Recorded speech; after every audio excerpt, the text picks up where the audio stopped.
How to use Agoda Rewards Points. First of all, open the app on your device and make sure you are logged in. Next, search for a desired hotel, home, or activity and proceed to the booking page. On the payment screen, you will see an option to apply your Agoda Rewards Points toward your booking.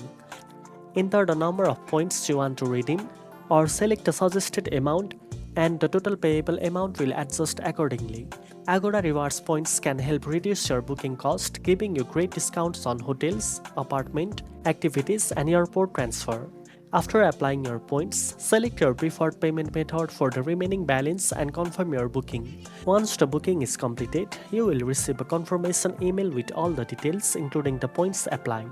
Using Agoda Rewards Points is a convenient way to save money on your trips and make the most of your Agoda membership.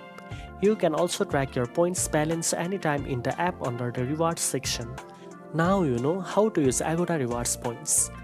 If you found this video helpful, don't forget to like, share and subscribe for more booking tips. Thanks for watching and I'll see you in the next one.